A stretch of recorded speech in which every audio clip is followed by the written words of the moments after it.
नमस्कार बंधुरा रीनास होमली किचेने सकलके स्वागत। आज शेयर करब निरामिष एकटा तरकारिर रेसिपि। सकालेर जलखाबार किंबा रात्रेर डिनारे रुटी परोटार साथे खेते बेश भालो लागे और खूबई साधारण घरे थाका जिनिस दिएई एई तरकारिटा बानिये नेওয়া যায়। एखाने आमी 200 ग्राम कुमड़ो एरकम खोसा छाड़िए बड़ बड़ करे केटे निয়েছি और दुटो आलू के खोसा छाड़िए এইভাবে কেটে নিয়েছি। দুটো কাঁচা লঙ্কা নিয়েছি আর এখানে নিয়েছি এক মুঠো কাঁচা ছোলা। আমি দুদিন আগে ভিজিয়ে রেখেছিলাম তাই ছোলার কল বেরিয়ে গেছে। এখন গ্যাসে কড়াই গরম করে 2 চামচ মতন সরষের তেল গরম করে নিলাম।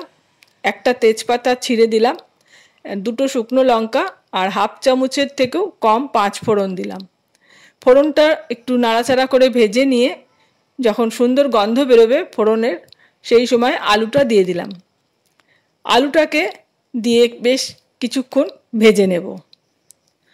আলুটা মিনিট খানেক ভাজা হয়ে গেলে পরে এর মধ্যে আমি কেটে রাখা কুমড়োগুলো দিয়ে দেব।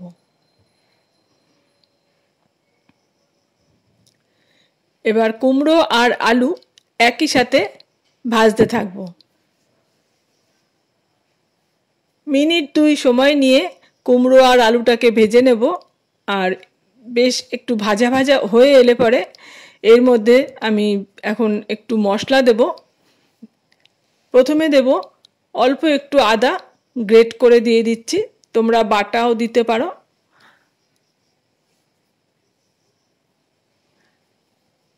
आदा ग्रेट करे देওয়ার परे दिচ্ছি जिरेर गुड़ो, धनेर गुड़ो। এই জিরে আর ধনেটা আমি হাফ চামচেরও কম করে দিয়েছি। দিচ্ছি 1 চামচ হলুদের গুঁড়ো আর দেব স্বাদমতো নুন। অল্প একটু জল দিয়ে মশলাটাকে ভালো করে এই আলু আর কুমড়োর সাথে মিশিয়ে নিয়ে একটু কিছুক্ষণ কষিয়ে নেব।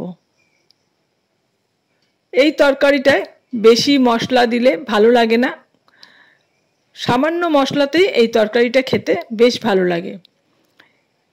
এখন দিয়ে দিচ্ছি ওই ভেজানো ছোলা।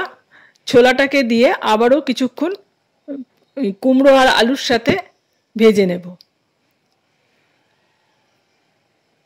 কিছুক্ষণ নাড়াচাড়া করে ভেজে নিয়ে এর মধ্যে দুটো কাঁচা লঙ্কা দেব আর দিয়ে দেব জল।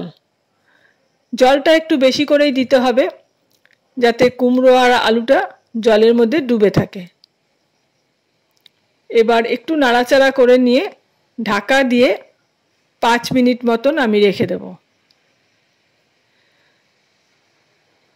মিনিট 2 পর আমি ঢাকাটা খুলে একটু নাড়াচাড়া করে দিচ্ছি যাতে তলার দিকটা ভালো মতন সেদ্ধ হয়, ওপর দিকটাও ভালো মতো সেদ্ধ হয়ে যায়।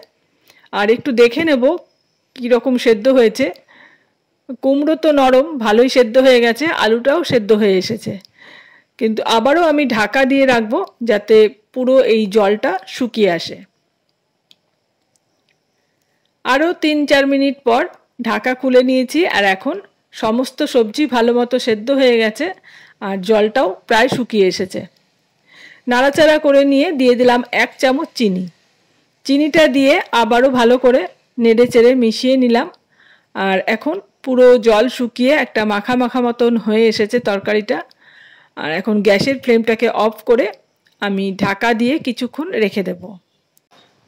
মিনিট 5 পর আমি একটা সার্ভিং বলে এই তরকারিটা তুলে নেব।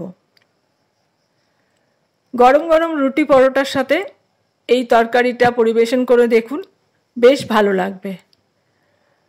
আমার আজকের এই কুমড়ো আলু ছোলা দিয়ে তরকারিটা আপনাদের কেমন লাগলো কমেন্টসে জানাবেন। ভালো লাগলে লাইক আর শেয়ার করে দেবেন।